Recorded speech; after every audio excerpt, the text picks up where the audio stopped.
I'm starting recording today.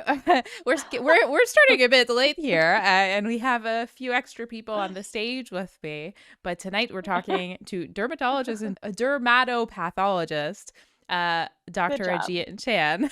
Hi. For people who don't know you, and I think the people in the room might, I think you guys do. But do you want to Yeah, give a I do. quick intro? Sure. So my name's Dr. Jean Chan. Like Jen said, I am a board certified dermatologist and dermatopathologist, which means I'm also trained in interpreting skin biopsies under the microscope and providing diagnoses.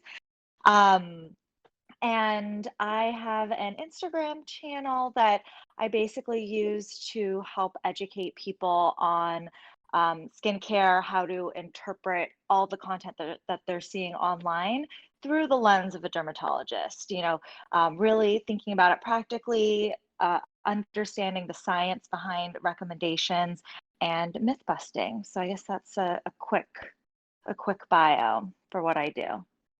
And I guess also with And me on the stage is Laura, an esthetician yes, at the Skincare Housewife. And then yes. uh, Chris, is your Instagram Franzi or Chris? What is it? So my Instagram handle is fran.zia because it's my drag name. Because I was using it for drag for a while, and I've like kind of switched gears, and I'm making it more education focused. So, um, yeah, you can also if you search Chris Kane, you'll also find me. Yeah. And you are also an esthetician. So we've got two estheticians and a Yeah. dermatologist with us today. Um, do you guys have any questions since you're on the stage with me for Aegean? Unconventional chat here.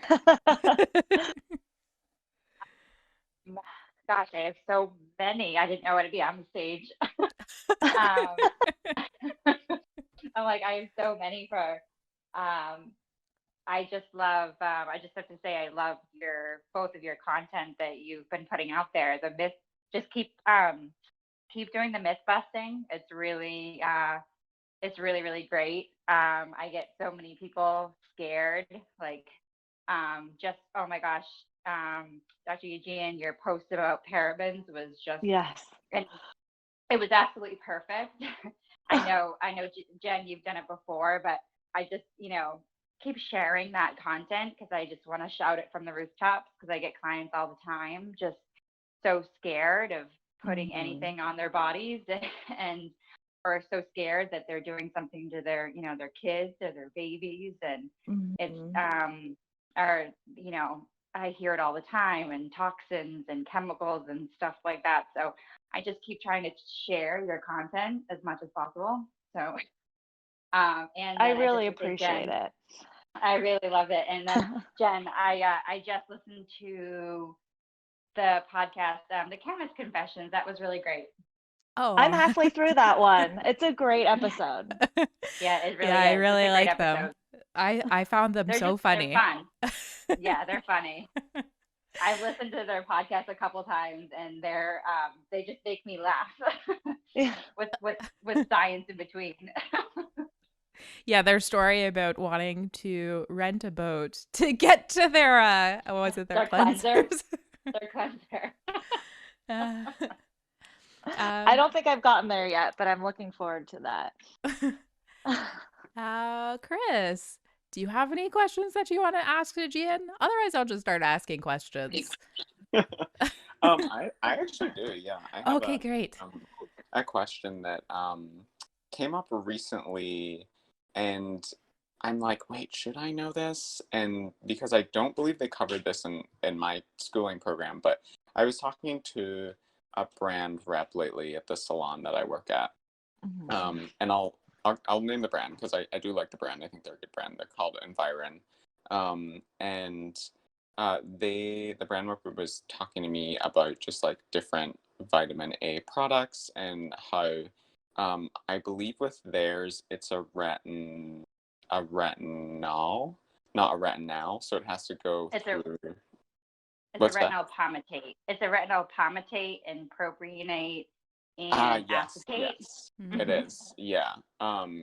it's an ester form, and so they were just kind of talking about how it's a lot milder on the skin, which like totally makes sense. But they were saying that with vitamin A, your skin cells will like store excess vitamin A so that it can be used for later. Like almost like if you are putting like a retinol or retinol onto your skin, and if there's enough retinoic acid to be used at the time, then it'll be stored as an ester. And I just wanted to know if there's any science behind that, or if it's something that I'm like should have known already, or yeah. So that's my question.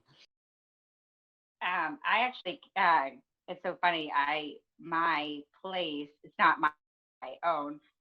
The place that I'm at actually carries that line, and that's what we've been told and kind of studied under Dr. Des Fernandez as well. So definitely interested to hear your thoughts. Aegean, what do you think? This is a great question.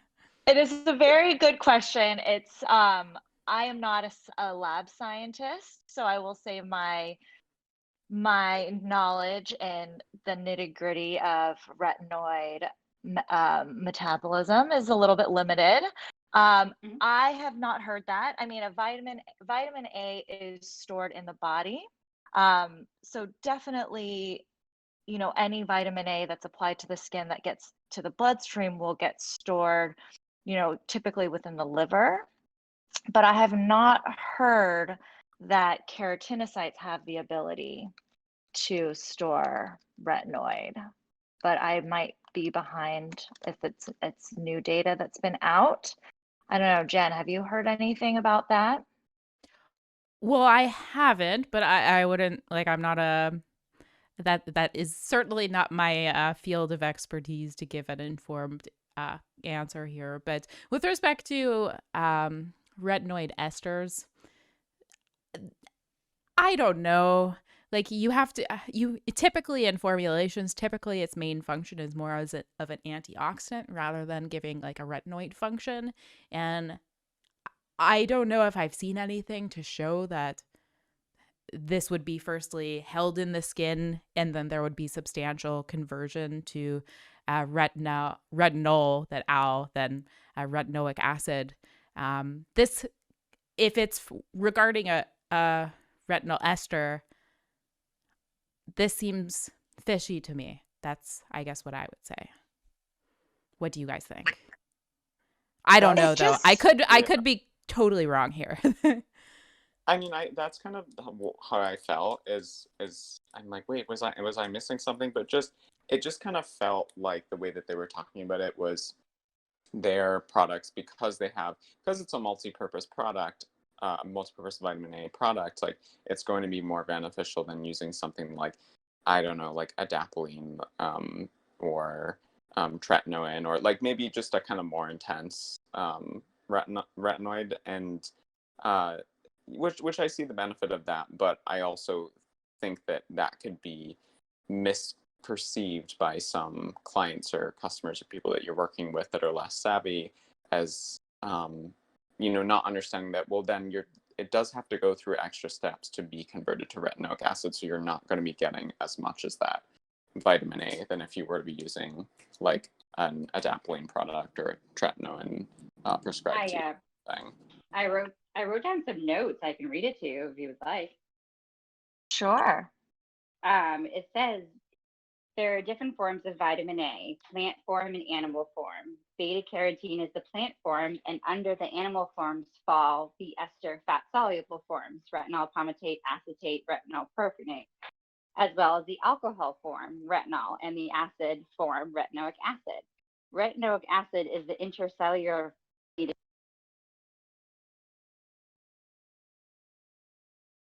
Laura, you cut out.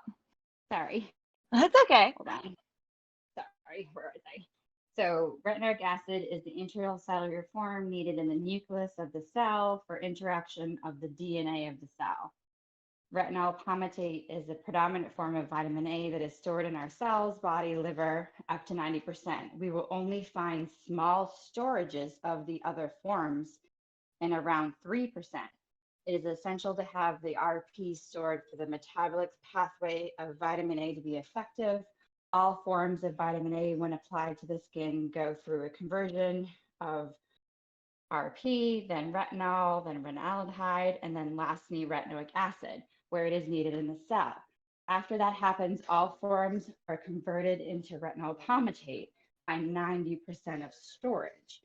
The only form of vitamin A that does not convert into RP for storage is retinoic acid. When RA is applied to the skin, it is difficult to get through our lipid layer easily, which is why we see some side effects.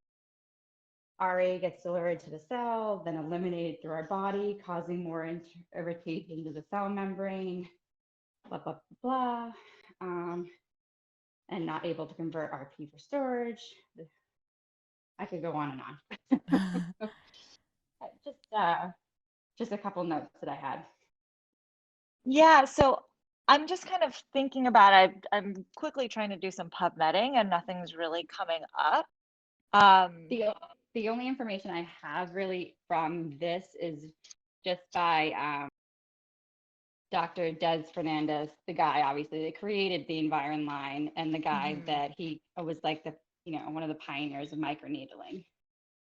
Yeah, so the only thing that I would say when kind of thinking about this, and again, I don't have any, firm literature to refute this, but it might be that they found that in vitro studies that it does that. But my question is this quote unquote storage more effective than using like a differin or like a tretinoin? Exactly. So we don't know, like they're trying to say that it's clinically significant, but we don't know that until you do a head-to-head kind of randomized controlled study, right? Gotcha. Yeah. I would maybe just add, I also was trying to do some PubMeding, and I'm right now on a review that I read recently that kind of highlighted that esters have a reduced amount of efficacy compared to retinol because of the conversion steps, but I haven't seen anything around storage. This is not something that I've seen with supplier data, nor is it something that I've seen in my quick search of PubMed, which is not exhaustive. So obviously, like, I don't know this topic really well. But I would just say to be critical of it's not necessarily the case, but people who have brands to sell may have a bias with the information that they're putting out, even if I've seen some very questionable information being put out by dermatologists as well. Not Aegean. Aegean's always on point on social media. Thank you. I think that Perry always does that in like his podcast. He always said like, obviously take what these people say if they're like trying to obviously sell you something. Sell you a brand or, Right. So that's why I'm saying there might be some in vitro studies that may show that keratinocytes store this form of vitamin A. But again, like I don't know how that translates, but I think that it's a nice marketing. It's a nice way to kind of set yourself apart in the market, I guess. Yeah. Absolutely. Yeah, that definitely makes sense. Thank you for y'all's input on that, for sure. I wish I could be I had more information to share. We need to bring Anka to one of these. Have these a little bit earlier. I feel like Anka would know this. I guess. I love her. Yeah. I know she's really busy right now, but maybe in the future she'll come. And I had a request to do these a wee bit earlier, so maybe she'll make an appearance on our Discord. Regina or Regina? Regina is probably how you say your name, but I could be wrong. Please correct me. But also, do you have a question or comment that you want to ask Aegean or either of us or anyone on stage, really? No, I don't. I'm just listening and I'm happy to hear everyone. It's Regina. Okay. Not like Regina, the province in Canada. Sorry. Regina makes sense. Thank you for coming to the stage, and thanks for tuning in. If anyone else has questions or comments, feel free to raise your hand and I'll try to bring you to the stage.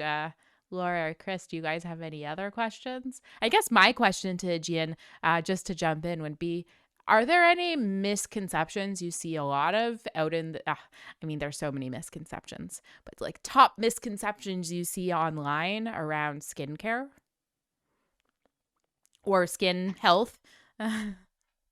There are so many misconceptions, and I think I talk about them a lot. I think the biggest one that really bothers me is people's expectations because somebody's using a certain product and they have beautiful skin, and then they think if I use that product, then my skin's going to look that good. And I think that's one of the things on social media that really bothers me because a lot of these people, one, are really young and they're too young to have sun damage show on their skin, and two, they also have really, really good genetics. So I think there's a lot of people kind of talking about that and trying to um, make it more realistic, the expectations people have from products. So I think that's a big one. Um, I think, and the other one that's been coming up a lot, and this is around the realm of sunscreen, is the idea that sunscreen is the end all be all. So obviously, it is not safe what Gwyneth Paltrow, was demonstrating and how she applies her sunscreen. But I think the emphasis on sunscreen makes people forget that actually sunscreen is not an invisible suit of armor and UV does get through.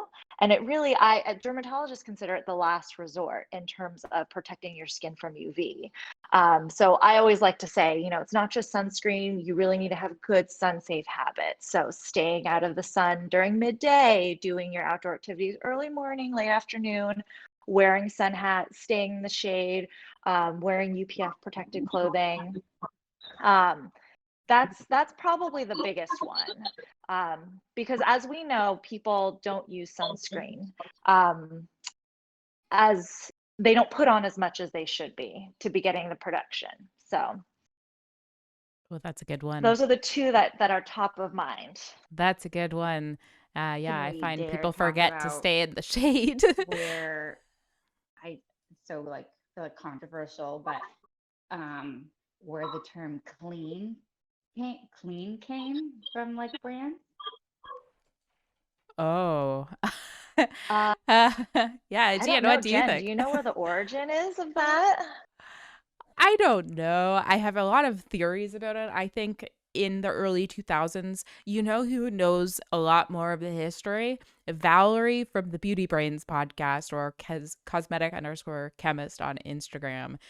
She's looked into the history a lot more than I have. But me saying what she's told me is in the early 2000s, there was this brand that had a sulfate free claim as their claim for why their products were superior. And then everyone saw that, oh, wow, this is what consumers like. Free from claims work. And then it Mhm. caught on. And so then we're just like increasingly looking for the next free from claim. And then also the naturals trend started and then evolved, I think, into the clean trend over the last, I'd say maybe, like, it's not that old, like maybe last 10 years. Although I guess, when did Ren Beauty start? Were they in 2000? They were mid 2000s. I guess that's my theory. I don't know if it's true, but that's what I think. I think that's really, I believe that theory. And I think now that there's a lot of retailers that their whole basis is selling clean only products, like Credo and then all these other certifications. So I feel like it just kind of snowballed because it works. And so I don't know if we'll ever get to a place where it'll be more transparent beauty. And consumers will realize that clean is, brand selling clean is kind of almost insulting to your intelligence a little bit. Yeah, I was just on a panel today, and that was kind of the take home of consumers are more informed than ever, and they're starting to look for transparency and actual substantiation. They're starting to cotton on to the fear mongering, and that not necessarily being a Mm-hmm. good thing. And I think also with us all seeing, I guess these were the points that I made that were very optimistic. As sometimes I am a Debbie Downer on these panels, but I think with everyone seeing the role science has had to help us see the light at the end of the COVID tunnel, I feel like there's going to be a increased acceptance of science, including in cosmetics, and hopefully that'll be the decline of clean beauty. Hopefully, That's those true. were I my mean, insights on the panel. everybody now has their favorite epidemiologist and their favorite infectious disease doctor. I wouldn't be surprised if we see Dr. Fauci action figures. So hopefully that's the case. But I have a question for you, Jen. Yeah. In my post about parabens, a couple people had commented that, well, this is kind of a moot point because brands don't even formulate with parabens anymore. So is that something that you're seeing that it's not even being used? Well, it's still being used. If you look at the larger brands that aren't as affected by the small subset of consumers into clean beauty, that prioritize more with performance, consumers that are purchasing L'Oreal products, I don't think that's something that they really care as much about. They're more concerned about the performance of their products, and they don't care as much about that. But certainly for the smaller market that indie brands are captivating, the less brands will use parabens.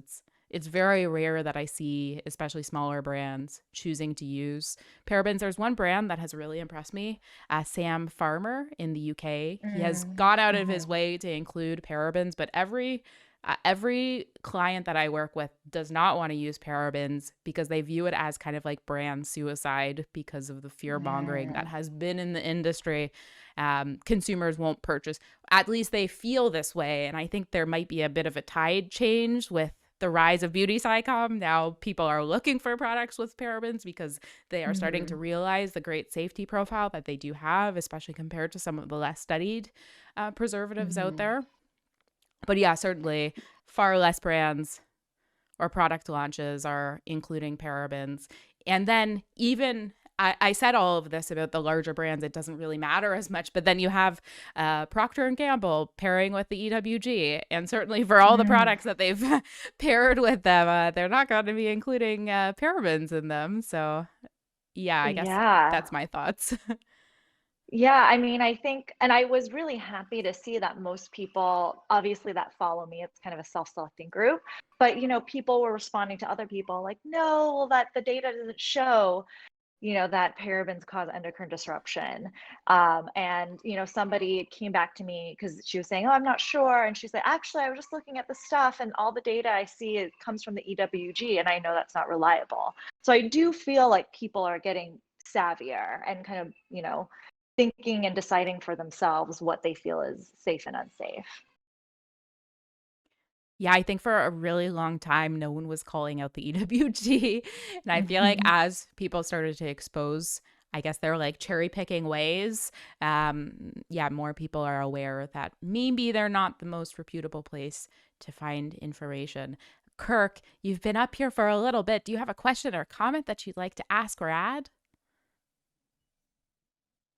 Hi everyone. I don't know if you have been asked about this, but is there any correlation between diet and acne, Oh, or this is a is great this just question. pure myth? Because I have heard this a lot of times with people around me in the community, and they say that either when you consume a lot of fatty food or sugars or carbohydrates, you'll be more prone to get acne. Is that is there any grain of truth behind this, or is this just pure myth? Kirk, this is a great question. Aegean, what do you think? It is a great question. So there have been a couple of large population studies trying to look at this and correlating diet with acne. And really, the thing that has the most data is the correlation of acne with low fat milk. And there's more data coming out showing that there may be a link of acne with high glycemic foods. So, you know, carbohydrate heavy foods, sugary foods. So there may be a link there as well, but it's not as well established as the data behind this low fat milk and acne. But I will say, you know, I have patients that come in and see me and they say without fail, you know, that's always break me out. You know, again, it might be the carbohydrate component of it. But some people, you know, do react to certain foods predictably, and I don't know why. But I think in general, you know, for acne, and for general health, I think staying away from, or, you know, moderating your consumption of high glycemic foods is a good idea just in general. Um, so it's hard to say, you know, I think people try to say, you know, if you cut out these foods, your acne is going to improve. You know, we know it's a multifactorial problem. It's an inside out problem. So obviously there's a hormonal component, you know, diet may kind of play into that, the way the hormones, the fluctuations of hormones in the body, but we also know that there's some local cutaneous reasons for you to have acne, you know, Cutibacterium acnes, the bacteria that can kind of overgrow in your skin, and can cause acne, as well as some, you know, kind of pro-inflammatory mechanisms in the skin as well. So there is something to acne, but it's not the only thing that you should think about in terms of getting rid of your acne.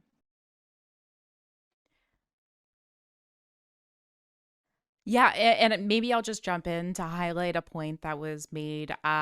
If you haven't watched, I hosted a panel on this topic called Beauty from Within. It featured dermatologist Anjali Mato, as well as Perry Romanowski from the cosmetic science side of things, and then also Andrea Hardy, a registered dietitian who I really like the angle that she takes. She's very science based, and I guess the overwhelming take home here, and Aegean highlighted this, that some of these things may exacerbate certain skin conditions, but they may not. It totally depends.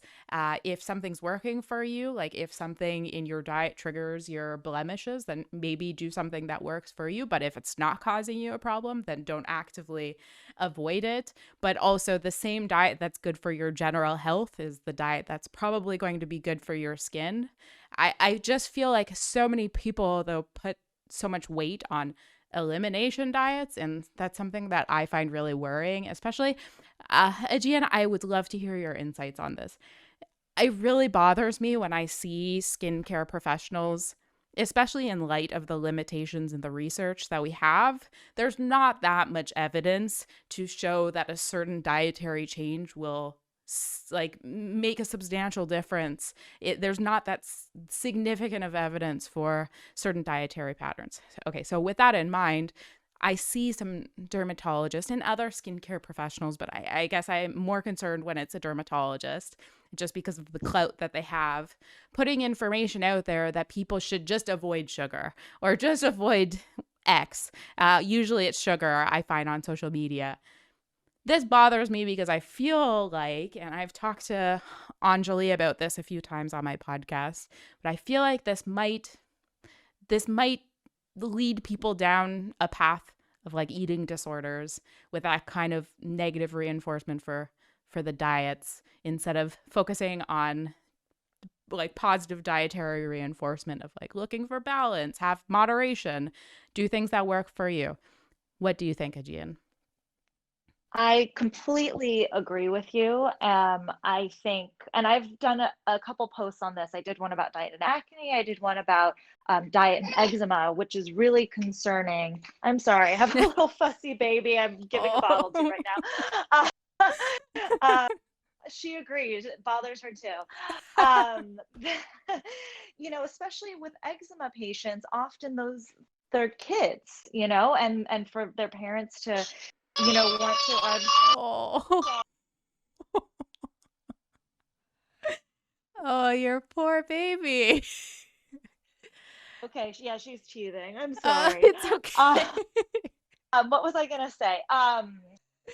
I think, you know, it can be really dangerous to convince people that elimination diets are going to be the cure for a chronic illness. And I think that's the attraction with trying to control diet, because you can control it when it's actually you're dealing with a really complex skin disease that, it's not a linear relationship between food and the skin disease, but people want an easy fix. And it's that piece of magical thinking. I'm sorry. Fine. So I completely agree with you. And then in the piece about, the point about dermatologists, I think one, and you've talked about this before, the clickbait, the idea of clickbait, that Sophia, today is just not working out.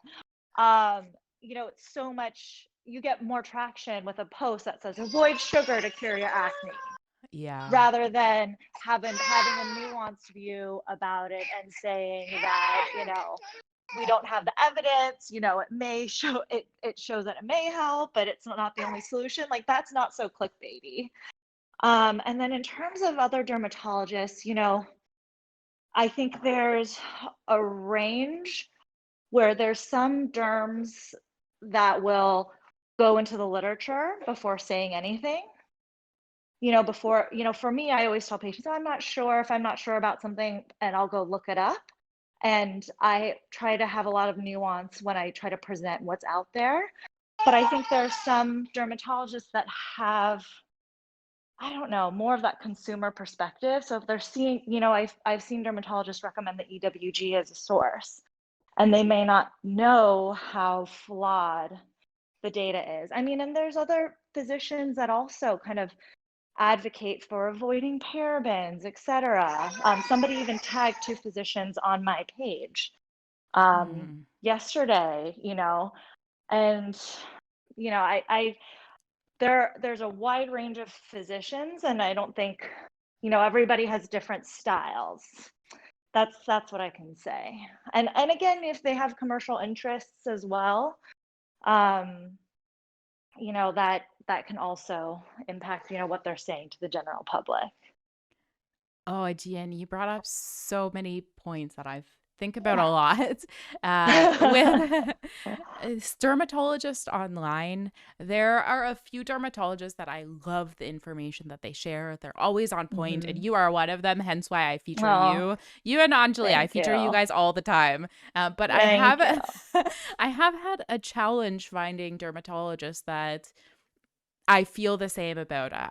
I'll agree with a lot of what they have to say about a certain topic, and then they start coming in with blanket statements about diet, and then I feel like morally just opposed to including them a part of my panels, because then it's like, well, if you're going to overblow the evidence there, then what else are you going to do that for? And then clickbaity content. And I guess the ethics for physicians online, this is something that I do think a lot about with respect to some of the very popular dermatologists out there, and some of the misinformation I've seen them share with respect to certain ingredient safety. Maybe it's fragrances and fear-mongering there. Maybe it's around regulations. To my understanding, cosmetic regulations isn't something that is really in the dermatologist lane. This isn't something that you learn in Aegean, correct me if I'm wrong, but you guys aren't trained in the regulatory lay of the land for cosmetic formulations, are you? And I just I see some dermatologists just getting regulations just like completely wrong, and then I'm just wondering, like, why are you even commenting about this? Why haven't you sought relevant professionals? And then the clout that I see from some of these dermatologists online who have generated such a platform with just like non-nuanced opinions, and then their fans will come out and defend them if you ever have to say something that is, I guess, opposed to their opinions.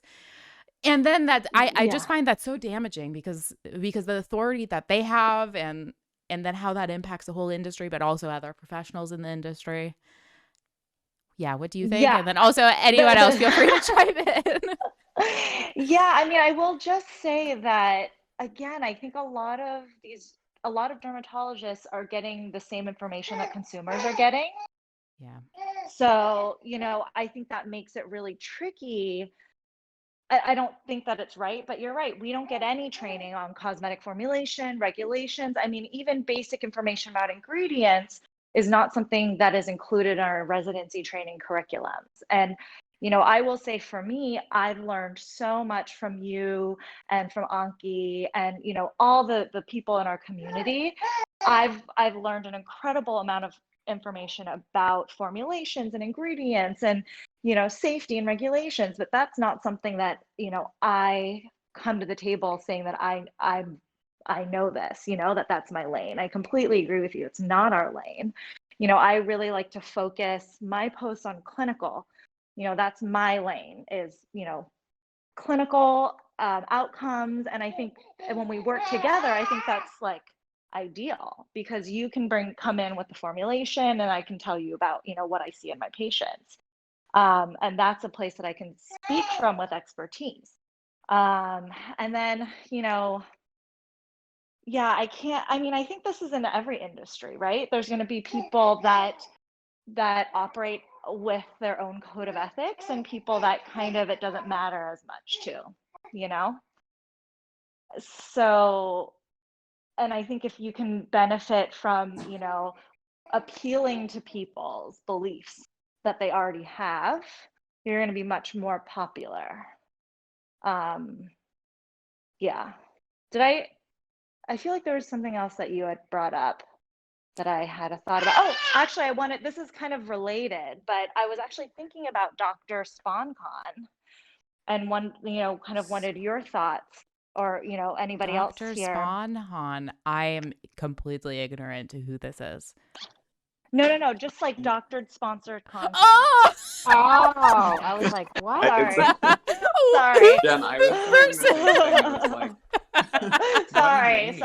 Oh my gosh, Dr. Aegean. SpawnCon.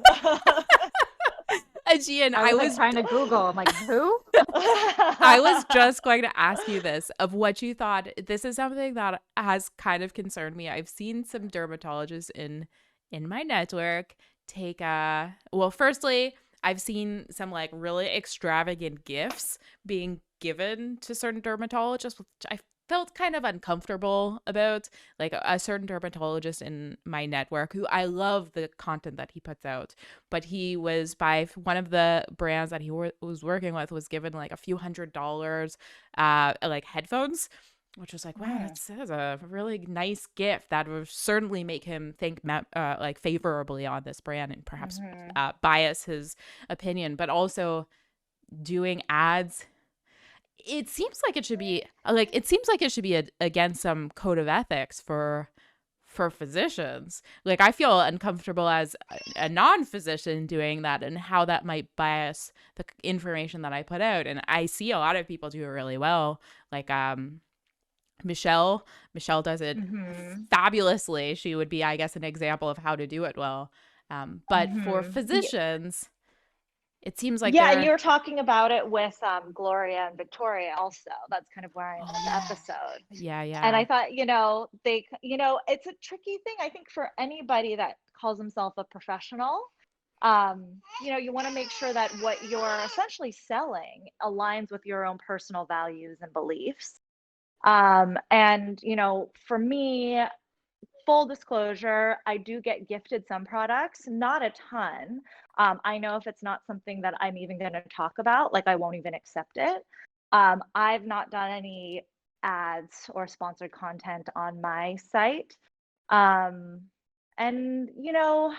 for me, it goes against what I believe a physician's role is to be. And so that's why I haven't done it personally.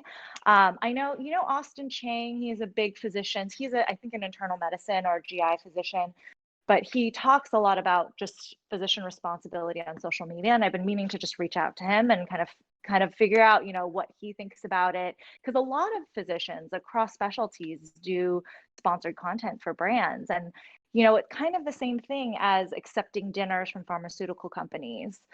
We used to do that in residency a lot.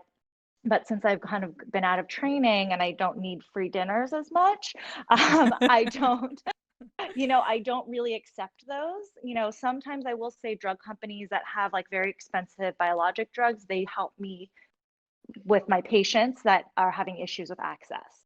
And that's really the extent that I interface with pharmaceutical reps. But I kind of put that in the same vein as kind of the Instagram promotion stuff. And for me, I try to limit it because there is bias. There's very clear data that shows if you're accepting gifts, food, whatever from a company, you're going to be more likely to recommend, even though people say that they won't.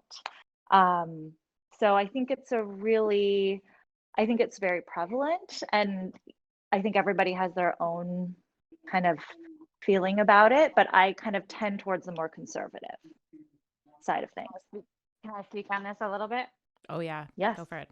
And Aegean, I'll just So, say I totally agree with you, as per usual. so I'm kind of new to this like, I'm not new to Instagram, but I'm definitely kind of new to Instagram like this past year and kind of doing my own page and stuff. And I work for like a big brand. I work for like a it's a pretty popular like brand in itself. It's like a very in my area. So I work for them. So I do, and it's basically like if you want to, not a, I wouldn't say a mini Sephora out front, but yes, we have many brands that we sell.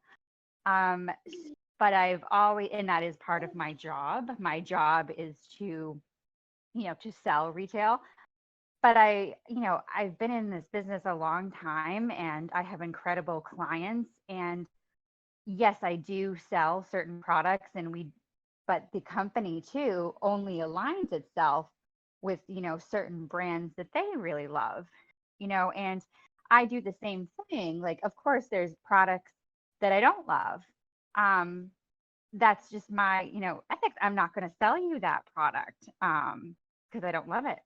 I'm not going to sell it to make money if I don't love it. Like, that's why clients come to me to give my honest opinion about, products and stuff. So I truly believe, and I truly believe, researching the products and figuring out more ingredients this past year. And I found, Jen's page and, like I said, really kind of getting into like the claims and all of that. But I totally, this is like a whole new game with me. I'm finding like with like influencers and people, getting paid to do that. Like, yes, I get paid to sell products, but I would never sell something. I could never sell something to you that I didn't love myself or I didn't feel like it was right for you. Yeah, and I agree that like dermatology and estheticians and skincare, it kind of toes that line where you're in this kind of cosmetic area, versus like, an internal medicine doctor may not necessarily have as much reason to sell products to a patient. And I've had patients tell me when I'm seeing them like, wow, you're the first dermatologist I feel like isn't trying to sell me something. And that always makes me so sad because I think that is a very common occurrence. Um, for people to feel like they're getting procedures pushed on them, they're getting expensive products pushed on them. And it just makes me sad that that's something that is very prevalent in my specialty. And I think it's because we do, have a lot of cosmetics, and there are some dermatologists like me that primarily focus on medical dermatology, and I think a lot of the UK dermatologists on Instagram are also mostly medically focused. And then there's a lot of dermatologists that just do cosmetics, or predominantly their practices consist of cosmetic procedures and selling products. Like for me, I'm in the process of opening a new practice, and I really want to be mindful about what products I want to even be selling in the office. Like I'm even considering just selling CeraVe, so it's convenient for my patients so they don't have to go to the store. Yeah. Convenient But and I affordable.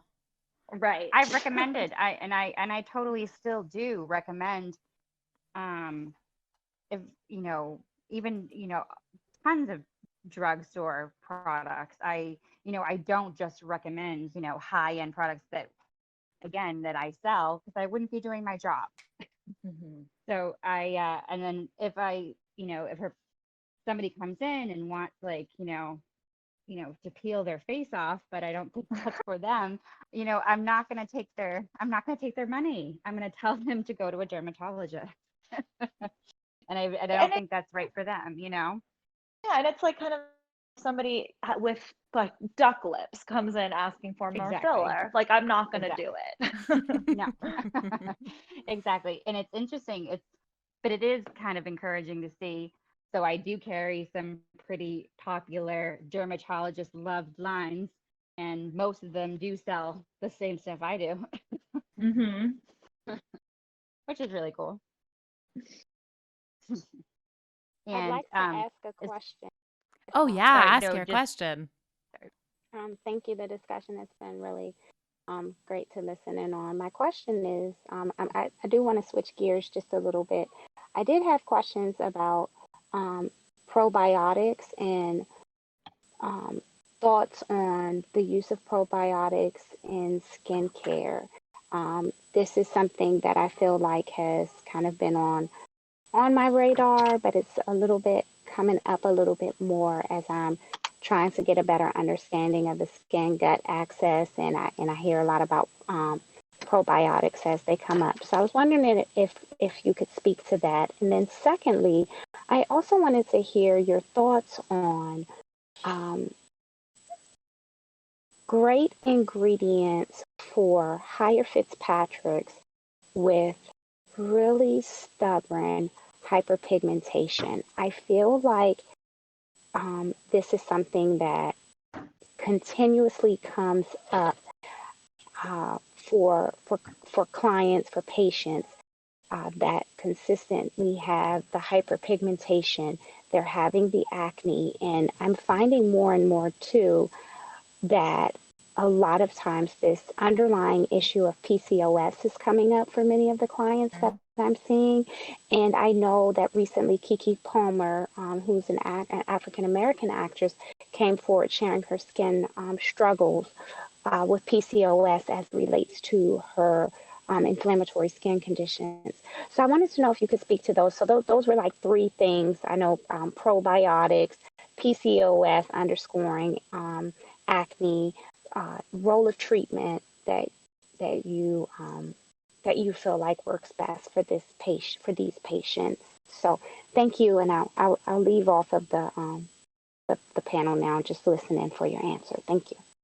Those are great questions. And I think, this is actually very timely because Jen and I actually had a great conversation last week about probiotics. And I think in a nutshell, I think that there is so much we still have to understand about the skin microbiome. It's so complex. And what was the name of the scientist you had? Reiner Simmering, I believe that was his name He's from Henkel. and yes, and he is a researcher of the microbiome. And there's a lot we don't know in terms of, yeah, we may have identified a lot of the bacteria and organisms that do live on our skin, but we don't really know what they do. And until we do, we may it until we do, it's going to be difficult to kind of say what's best for the skin. From a clinical point of view, I think that it's very promising, especially in treatment of diseases that we know has some association of, skin and gut dysbiosis, like atopic dermatitis and psoriasis. There have been studies that have shown that, very clearly that atopic dermatitis patients do have an alteration of their microbiome. They have overgrowth of Staph aureus, and we were kind of saying in our conversation that it would be wonderful to eventually be able to avoid the use of antibiotics and use tactics like applying prebiotics and probiotics to help balance the skin, and to reduce that inflammation that's associated with that disease. So I think we're a long ways off, and I think that a lot of the marketing around use of kind of quote unquote probiotic products, but may not necessarily have live bacteria. I think it's really premature, and we don't know how it may help healthy skin. And my take on it is, if you take care of your skin, make sure it doesn't get too irritated, make sure you're, moisturizing, and not using too many harsh ingredients, that, you're going to help and assist your microbiome to regulate itself. And that's kind of that in a nutshell, but it's a huge topic. Do you have anything to add about that topic, Jen? I mean, obviously, I totally agree with everything that you just said. There's some questionable marketing for probiotics. While there's not actually live organisms, which it's very rare that there's actually live organisms, but live organisms doesn't necessarily mean better. It's a really, really complex topic. I would say the trend is in its infancy, so I personally wouldn't actively seek out quote unquote pro or pre or postbiotic products. Personally, based off of the evidence that there is, and I would focus on maybe a more gentle routine, as Aegean was highlighting. But if you want to listen to the conversation that Aegean was just talking about, we did a roundtable on the topic of the skin microbiome and skin microbiome related skincare, and that's going to be published on the podcast, I would say probably in about 3 weeks. So watch out for that. Now I forget the next question. You probably kept track, Aegean. Yes, I did keep track. So the question is about PCOS, hyperpigmentation in darker skin types, and PCOS. I will say, in terms of hyperpigmentation, there are limits to the active ingredients that are available over the counter. We have a lot of options, vitamin C, low percentage hydroquinone, arbutin, kojic acid, all of those things are great. But for really stubborn, persistent hyperpigmentation, I would recommend that your clients go see a dermatologist, because often for those patients, I do prescribe a stronger percentage of hydroquinone, typically formulated also with a retinoid and a topical steroid. And those are very effective in fading, melasma and other types of hyperpigmentation that are really common in darker skin types. As an adjunct to that, I would say chemical peels work really well, especially, glycolic acid. In the office, we'll do, higher percentage glycolic acid, 35%, 50%, even 70% in, my darker skin type patients. And it does work really well. And the one thing I would also add is just to really push the importance of sun protection, avoiding sun exposure, and also being really diligent about wearing sun protective clothing and wearing sunscreen, because people don't realize that, when you're out in the sun, that UV is going to darken that hyperpigmentation. So that's a really, really, really important piece that they, need to really be mindful about. And then in terms of PCOS, particularly, that is associated often with acne. I'm sorry. Again, I think there's a limitation to over-the-counter products, and I've seen a lot of people marketing more products geared towards hormonal acne. But honestly, hormonal acne is more of an internal problem, and often most people need prescription oral medications to manage that, especially the more moderate severe category.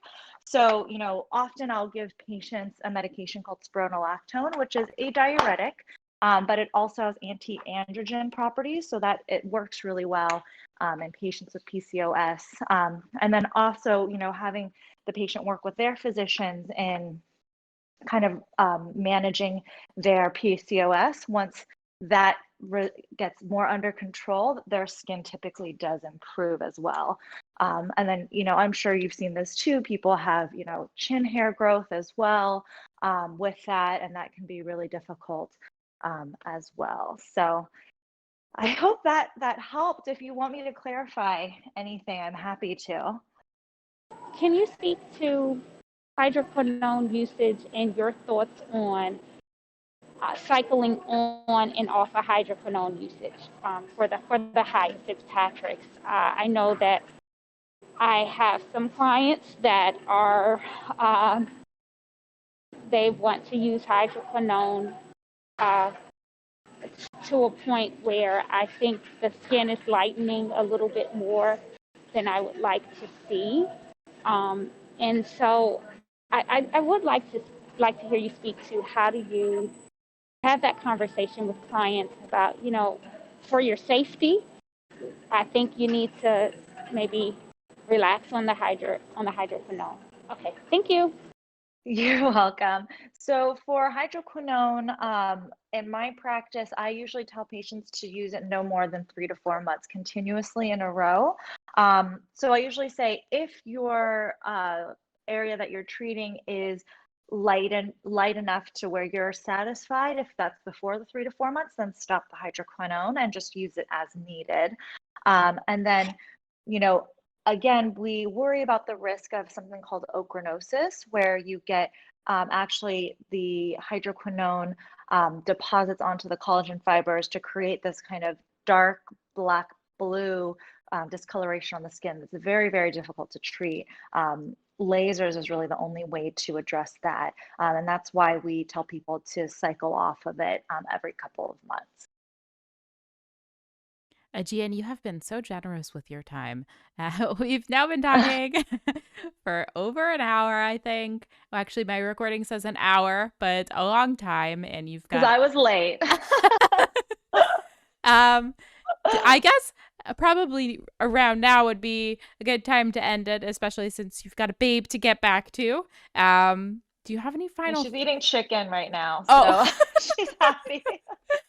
well, I mean, if you want to answer more questions, I'm sure my We audience can would go like. for a few more minutes if anybody has anything. Does anyone have questions that you'd like to ask Aegean before we go? What are your thoughts on? I still see again. This kind of goes back to the clean movement with the SPF. What are your thoughts on why are? I guess my question is why are still so many people scared of chemical sunscreens? Should like I think I was trying to like look on Lab and Beauty Science and Michelle's page, but Mm-hmm. I guess I love a chemical sunscreen. It just works for my skin, but I feel like still people are still really really scared to buy it. They prefer to buy mineral for no, they don't really have a reason. They've just heard that Mm-hmm. mineral is safer. And would you what do you tell those people? And would you use chemical sunscreens? Is it okay to use it on, young kids? So I don't know why this is persistent, but my theory is that I think there's a lot of misinformation out there. I think that if somebody reads something on one article, like even, a magazine article that from a reputable source, and then that'll be translated onto blogs and social media posts, and it kind of perpetuates. I've seen this, and this is kind of a little off topic, but the concern about retinoids during lactation. There's no data to show that in small amounts that it's unsafe to use retinoids during lactation, but I think that the fact that it is dangerous has been perpetuated so many times across so many platforms that it's kind of become truth. And when I say that it is safe, a lot of people question me because they've seen it in so many blog posts and articles that it's unsafe. And I think that's the same for chemical sunscreens, is that I think a lot of people did misinterpret the FDA ruling from, I think, a year and a half ago, where they said we want more data from these chemical sunscreens or organic sunscreens. But I think they misinterpreted it as saying we think it's dangerous, but that's not what they were saying at all. They were just saying we want to, really establish that this does not cause long-lasting effects. But these have been in use for decades, and there have not been any documented adverse effects in humans from them. So, same argument with parabens. I think people extrapolate from in vitro or animal studies and really kind of stoke that fear. And I will say I have, I've heard of dermatologists that also kind of encourage people to use mineral only. But the American Academy of Dermatology has put out numerous articles saying, we know that UV causes skin cancer, and we know that sunscreen protects from skin cancer. So that is a greater risk than this potential risk of systemic harm from chemical sunscreens, but they're just acting with an abundance of caution. And so for me, I love chemical sunscreens, and I think, Regina was kind of saying in terms of people with darker skin tones that chemical sunscreens are the most cosmetically elegant. They blend in, even for me, I'm a type 3. Mineral sunscreens often leave a white cast. That's, not something that I want to walk around with. I don't want to look like Mark Zuckerberg on the surfboard. I don't know if you saw that picture. I was saw he just made a sad. statement about it the other day. I know, so ridiculous. Yeah, so I just think there's a lot of fear mongering, and then if somebody writes a fear mongering article, it gets taken as truth and just gets perpetuated. So, people always have this argument, well, it's better to be safe than sorry, but I think that's a fallacy, and I think Jen will agree with that. So, and then in terms of your question for young kids, the recommendation is for young kids to stick to mineral sunscreens. And I honestly don't know where that recommendation comes from. But I do, there's a higher risk, especially in little babies. Their body surface area is much lower. So I guess, people are trying to be cautious around that aspect. And also, with chemical sunscreens, there's a higher risk of allergies developing. So, I think reducing that exposure, I think will help reduce the amount of allergies. Yeah, and I Thank- mean, Thank if you. if you remember, I just wanted to chime in. It's a year and a half or 2 years, whenever the initial FDA study came out, and then all the reporting on it was just Oh, it was unreal. awful. Oh, it was It so wasn't as bad. bad in Canada, but then I went to visit my family my family has a condo, or my parents have a condo in Florida, and then I was watching American news. All the headlines are like doom and gloom, sunscreens absorb all the way to your bloodstream. Everyone was talking about it. So no wonder when the average person sees that information, like even my parents, I had to have like long conversations to explain to them why this information that was being presented to them on the news was misleading. So it's easy to see why so many consumers and even dermatologists who, as we had highlighted earlier, aren't necessarily trained in the nuances of regulations or toxicology or what's going on with these FDA studies and how they're actually related to safety. Yeah, it's easy to see why the misinformation is out there. If you haven't listened to it, I had a really great conversation with the PCPC, and they broke down the latest FDA studies in quite a lot of detail and what this all means. So if anyone is unsure, I highly recommend listening to that podcast. I also had Brian Diffie, Dr. Brian Diffie, on my podcast right when those FDA studies came out, and he's like a very prolific person in sunscreen research. So if you want lots more details on the FDA studies themselves, I highly recommend that. Not that I need to convince you about the safety of sunscreens, but perhaps if you're interested, there's lots more details there. And I'll also add, it's kind of the same idea with the reef, the idea that sunscreens kill reefs, because it's a law. People feel like that it's fact. Even I think on your page, you've said that. I'm sure many people are like, but it's illegal. Like, it doesn't mean that it's true. Yeah, and not only that, like, okay, so I really like the podcast Ologies. Have you listened to those Me podcasts? too. I love it. But this one time, Allie was interviewing, I think it might have been the oceanology episode.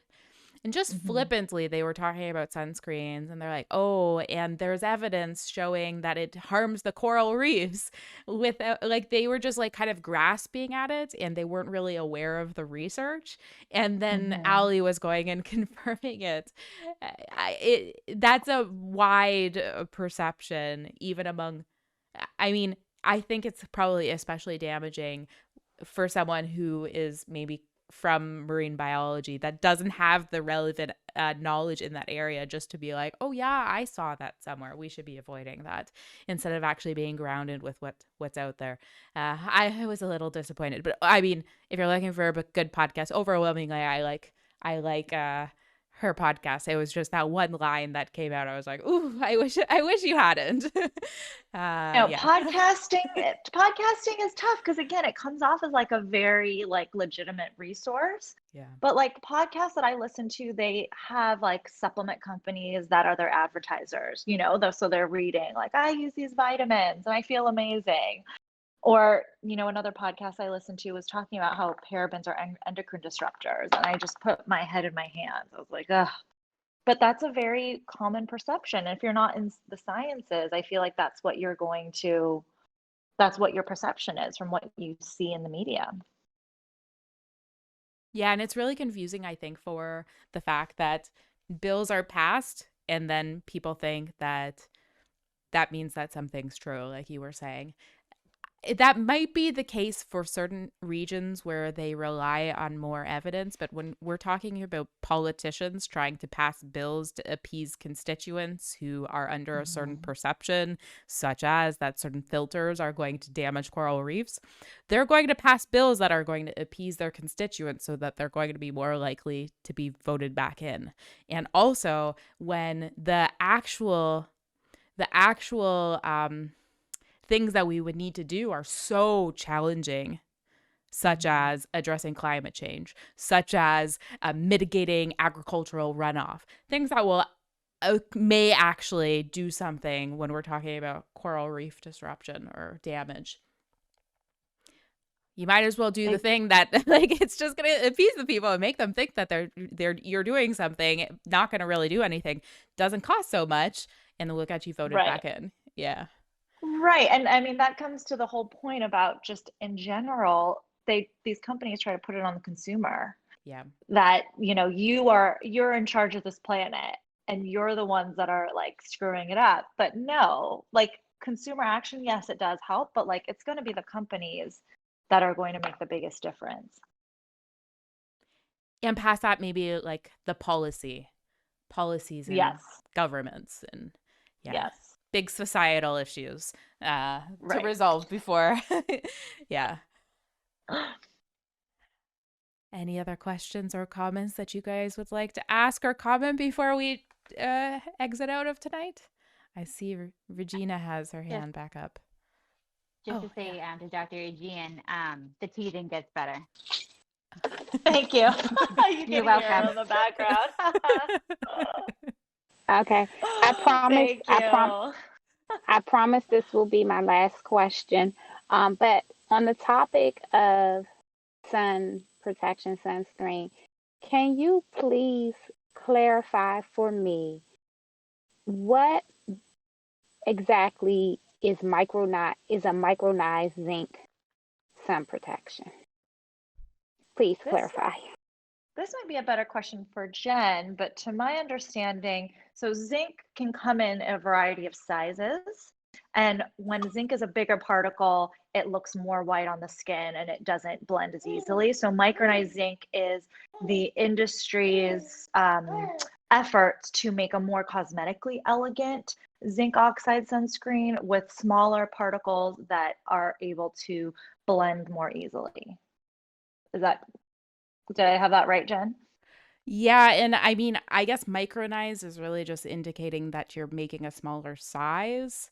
And then when we're talking about nano, then that's below, I believe, 100 nanometers.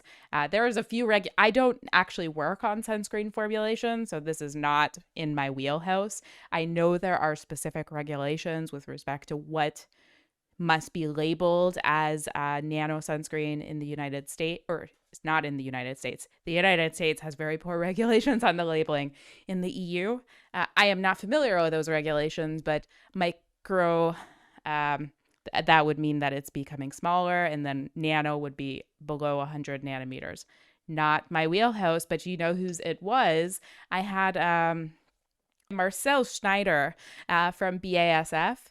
We talked about sunscreen formulations on my podcast. It was this past week, and this was a topic that we did talk about, and the benefits that making sun filter particles, or should I say inorganic particles, smaller, the benefits that has to sunscreen, not only for white cast, but also for making it easier to get I guess a more uniform film, because when we're thinking about particle sizes, sand will offer better protection or better coverage because of the surface areas and stuff than big pebbles. You can easily visualize that. And so it's this similar kind of concept when we're talking about making sun filters smaller. But for lots more on that topic from a scientist who specializes in this, I highly recommend listening to that podcast. Does anybody have a mineral-only sunscreen they've tried that they think would work well on dark skin? I did see, I think Serena Williams has a mineral-only sunscreen that Credo sells. And I personally have not tried one that like blends as well as a chemical sunscreen. So I'm just curious if anybody's tried. So I have like a obviously I'm white, so I'm not very dark skinned, but I used this sunscreen, and the reason I used it was because it had been recommended by, so I do some contract work by a skincare company called Mood. They actually don't create products, but they do like AI research behind kind of like helping you to build a routine essentially. And all of my coworkers are dark skinned, and they've tried COTZ, COTZ, and it's like a 20% zinc sunscreen, and that shows no white cast on any of their skin tones. And I used it, and it gave me like it almost looked like I was wearing kind of like maybe a tinted moisturizer ever so slightly. So it seems like just the size of the particles are small enough in that a wide variety of skin tones can use it. So it's COTZ is the brand. COT. Oh yes, I've tried that one. I think I've tried that one, yeah. I'm Fitzpatrick 4-5, and I am actually a fan of CeraVe. I like the price point, and it blends into my skin very nicely. And it's also, the formulation is just really nice. It's very hydrating, and I don't get the white cast. Thank you for sharing. Yeah, I like the CeraVe Invisible Zinc too. So although I find that it doesn't blend into my skin. Maybe I'm just not working hard enough. Have you tried this Skin Better, the Tone Smart? They I just have came out with not. a new one. Yeah, I've only tried, like, tested it out a little bit, but I haven't bought it myself, so I'm interested to try that one. Nice. Oh, another one too is MD Solar Sciences. It's a little on the pricier side, but it does have like a nice formulation. And they have 2 different tones. So that has niacinamide in it as well, which is kind of nice. And then a third one I just thought of is, it's a smaller brand, but it's called Absolute Joy, JOI, and they are formulated specifically for more melanated skin. So yeah, check those out. I will, Absolute Joy. I've tried the MD Solar Sciences. I don't know if I'm just picky. I found it to be a little bit too like tacky and pasty. I'm an Elta MD person. I really love their formulations. Their mineral one I really like too. I still have to try that. Yeah, I really like their tinted one. I feel like it's like a light tint. It blends in pretty nicely, and it's like it just whenever I put it on my skin, I forget that it's on there, which is nice. And that I feel like that is kind of hard to find. Does anyone else have any questions or comments that they would like to make or ask before we end the conversation?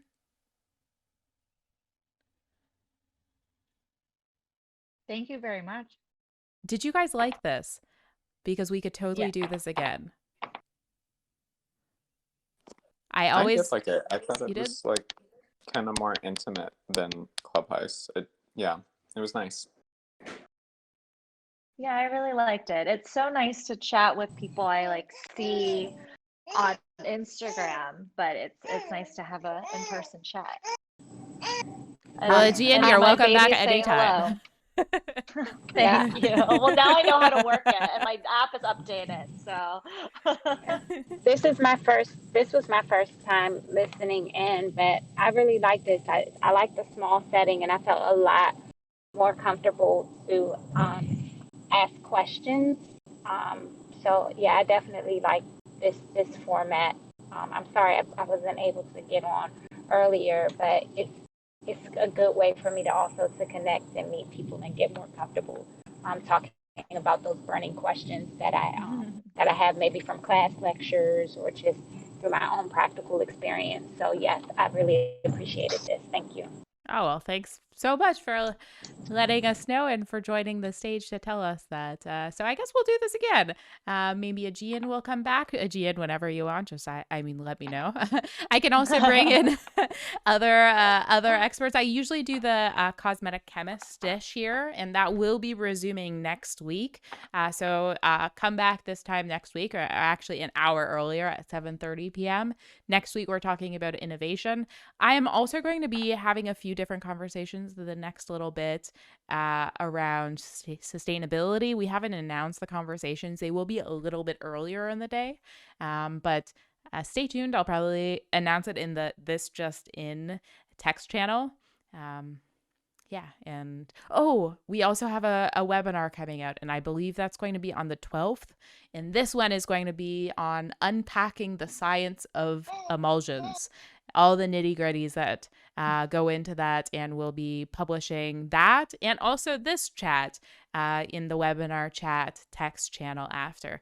I'm probably going to publish this on our notes YouTube channel tomorrow, and then I'll put it in the webinar chat. Yeah. Thank you, Aegean. awesome. Thank you, Thank you Aegean, for having great- me. We really turned it around after our Oh, yeah. technical difficulties. Always a pleasure to talk to you. Honestly, anytime you want to come back, I would be Oh, totally down to have this conversation again. You know how much I love talking to you. You and yes, Anjali, yes. the two derbs that I appreciate most. Oh, thank you. That's so Seriously. sweet. Seriously, anytime, anytime. And I'm sorry, Sophia says hello and goodbye too. Sophia was the true star of the show. We all know Yes. that. She was. She She's stole the so show, adorable. definitely. Oh, thank you. I love her. She's Thank you. beautiful. You guys are too kind.